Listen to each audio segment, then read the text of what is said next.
नमस्कार दोस्तों, stock market studies में फिर से एक बार आपको बहुत-बहुत स्वागत है।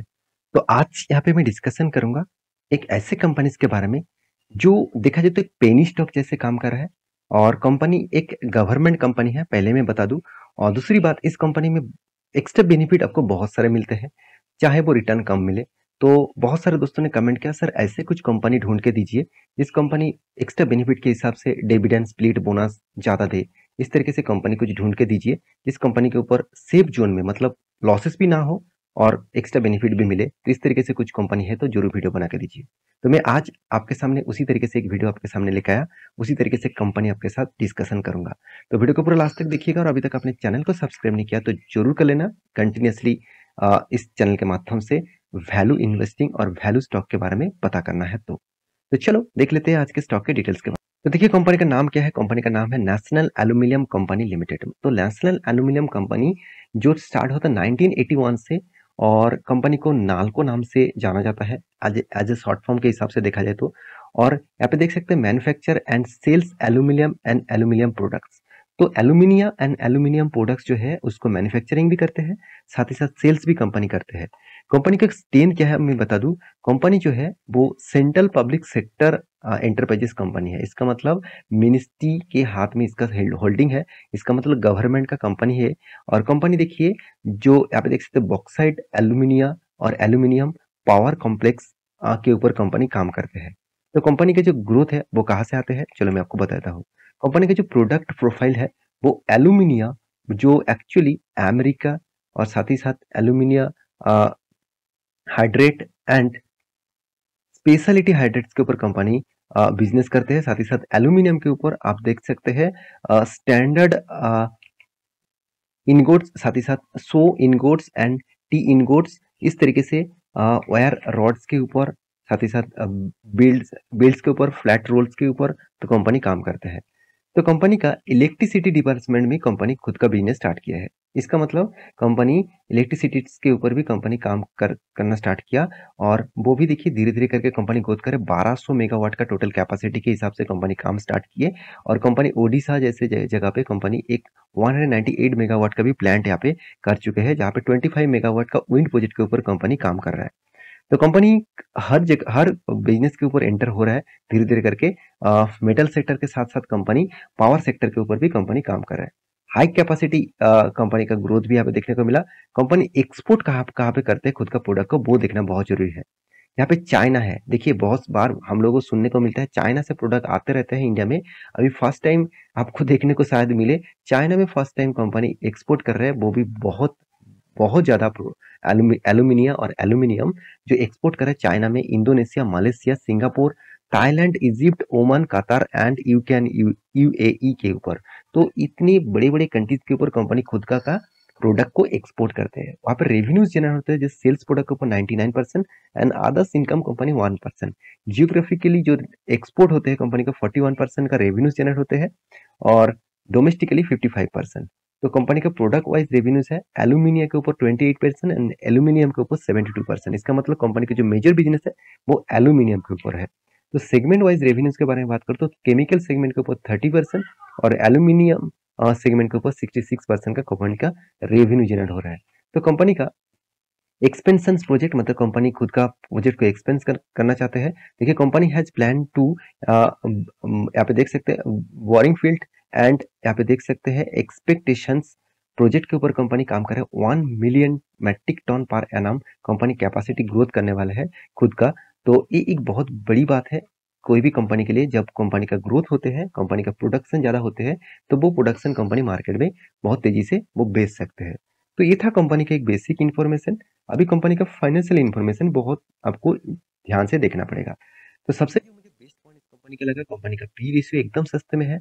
कंपनी का बुक वैल्यू, कंपनी का current price same to same level में है। और कंपनी के ऊपर कोई भी कर्जा नहीं है। 1 रुपया के डेप्ट, मतलब छोटा मोटा डेप्ट है, 125 करोड़ का डेप्ट, वो आज नहीं तो कल चुकता कर सकते हैं, इस तरीके से कुछ डेप्ट है।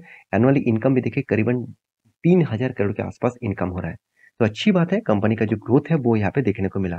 कंपनी की इंडस्ट्रीज पी रेशियो से कंपनी का पी रेशियो बहुत कम है। उसके साथ कंपनी का return of equity and return on capital employed मुझे बेस्ट लेवल में देखने को मिला।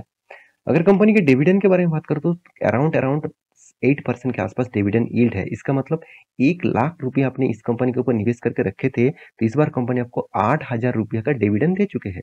8% तो आपको इंटरेस्ट के बेसिस में ही मिल रहा है। तो आपको एफडी को भी कंपनी बीट कर चुके हैं। एफडी में आपको कितना 6%, 6.5% के आसपास इंटरेस्ट मिलता है। तो कंपनी आपको 8% डिविडेंड दिया। उसके साथ-साथ जो आपको एफडी में ना मिला, एफडी में से रिटर्न मिलता है, मगर यहाँ पे एक्स्ट्रा बेनिफिट के हिसाब से क्या मिला, परसेंटेज भी मिलेगा। तो देखिए कितना परसेंटेज, अराउंड 10 साल तक आप इस कंपनी को होल्ड करके रखे थे तो 9% के आसपास इंटरेस्ट मिला। देखिए 9% का इंटरेस्ट भी मिला, साथ ही साथ डिविडेंड भी मिला। तो दोनों तरीके से फायदा इस कंपनी से आपको देखने को मिला। कंपनी का सेल्स ग्रोथ, कंपनी का प्रॉफिट ग्रोथ, कंपनी का रिटर्न ऑफ इक्विटी, सब कुछ आपको पॉजिटिव दिखेगा। रही बात कंपनी का ऑपरेटिंग प्रॉफिट मार्जिन का, जो देखना बहुत इंपॉर्टेंस है। कंपनी कितना भी सेल कर ले, कितना भी प्रॉफिट कर आपको दिखा दे, कितना भी एक्सपेंस कम कर ले, एक्चुअली आपको कंपनी का जो मेन पॉइंट्स देखना है वो है ओपीएम, ऑपरेटिंग प्रॉफिट मार्जिन। जहाँ पे कंपनी का कितना ग्रोथ हुआ वो देखना सबसे जरूरी है। तो कंपनी का ग्रोथ देखिए, उतना ज्यादा ग्रोथ इस साल कंपनी कंटिन्यूसली नहीं कर पाया। पिछले साल में 32% के आसपास ग्रोथ किए थे। इस बार कंपनी का ग्रोथ थोड़ा सा कम हुआ, क्योंकि देखिए ग्लोबली क्राइसिस के कारण, ग्लोबली बहुत सारे प्रॉब्लम्स के कारण इस तरीके से कंपनी के ऊपर थोड़ा सा प्रेशर तो बनेगा। तो इसीलिए प्रेशर थोड़ा सा देखने को मिला, तो उस हिसाब से कंपनी काम कर रहा है। तो रही बात कंपनी के कर्जे के बारे में, तो कंपनी का कर्जा पहले तो कुछ भी नहीं था, आज छोटा मोटा कर्जा कंपनी लिया। तो कितना कर्जा लिया वो मैं आपको दिखाऊंगा, उससे पहले कंपनी का फिक्स एसेट देख लीजिए।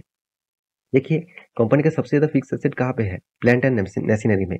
और सबसे मुझे इंपॉर्टेंट यही बात लगा कि कंपनी प्लांट एंड मशीनरी में लगातार खुद का इन्वेस्टमेंट बढ़ाते जा रहा है।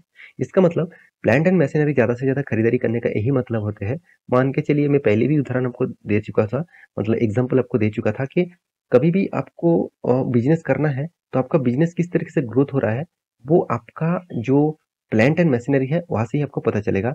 आपका जो लैंड और बिल्डिंग है वहां से ही पता चलेगा कि एक्चुअली कंपनी आपको किस तरीके से ग्रोथ दे सकते हैं। तो व्हीकल्स के बारे में बात करूं तो कंपनी का व्हीकल्स के ऊपर भी इन्वेस्टमेंट बढ़ रहा है। इसका मतलब कंपनी ज्यादा से ज्यादा व्हीकल्स भी खरीदारी कर रहा है। साथ ही साथ इंटेंजिबल एसेट के ऊपर भी ग्रोथ हो रहा है।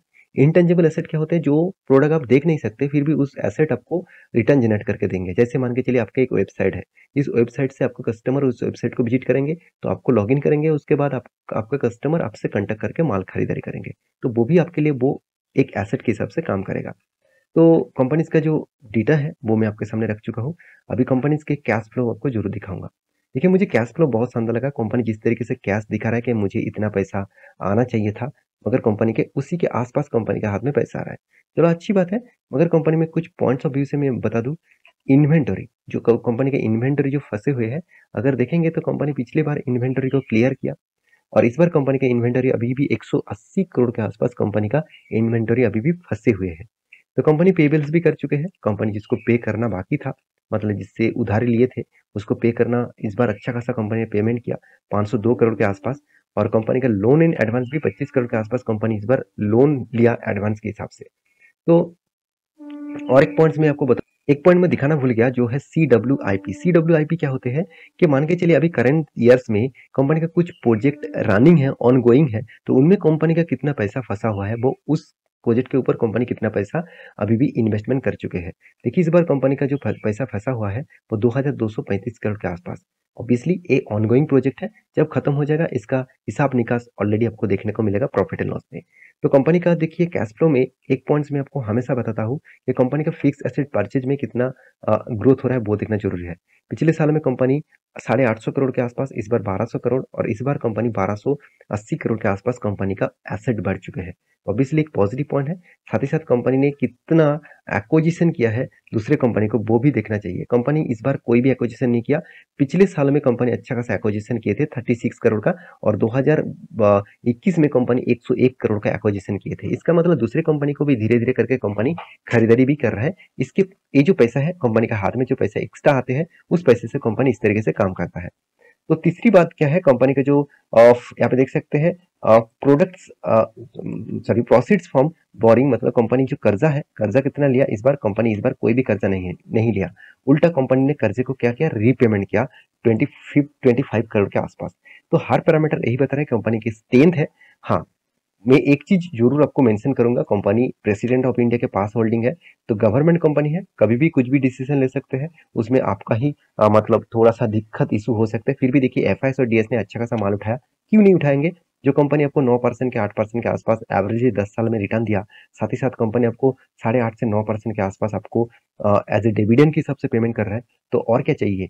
तो 9-9 8% मतलब अच्छा खासा यहाँ पे तो आपको रिटर्न ही मिल रहा है, जो आपको एफडी में बीट करेगा, साथ ही साथ आपको इन्वेस्टमेंट के हिसाब से रिटर्न भी मिल रहा है। तो मैं जरूर कहूंगा इस कंपनी के ऊपर फोकस रखिए एज अ लॉन्ग जर्नी के लिए। रही बात इस चार्ट पैटर्न का, जो चार्ट पैटर्न बहुत ज्यादा वोलेटिलिटी आपको दिखेगा, क्योंकि इस तरीके से कंपनी ग्लोबली मार्केट के हिसाब से, मटेरियल सेक्टर है तो ग्लोबली मार्केट के हिसाब से इम्पेक्ट करते हैं। जब क्राइसिस देखने को मिलता है ग्लोबली मार्केट में, तो इसका डिमांड कम हो जाता है, तो उस हिसाब से इसका मार्जिन भी घट जाते हैं, तो इसलिए वोलेटिलिटी बहुत ज्यादा है। तो मैं जरूर कहूंगा इस तरीके से कंपनी के ऊपर निवेश करने से पहले 4 बार रिसर्च करना, उसके बाद निवेश करना। और मैं कोई सेबी रजिस्टर्ड पर्सन नहीं हूँ, तो इसलिए मैं आपको रिकमेंड नहीं कर सकता, तो प्लीज एक बार रिसर्च करना, उसके बाद डिसीजन लेना। मेरे पास इस कंपनी की हिस्सेदारी पहले से ही है, तो प्लीज इस कंपनी के ऊपर रिसर्च करने के बाद आप मुझे जरूर कमेंट करना आपने कितना निवेश किया। तो मिलेंगे नेक्स्ट वीडियो में, तब तक के लिए अच्छे से रहिए, अपने ख्याल रखिए।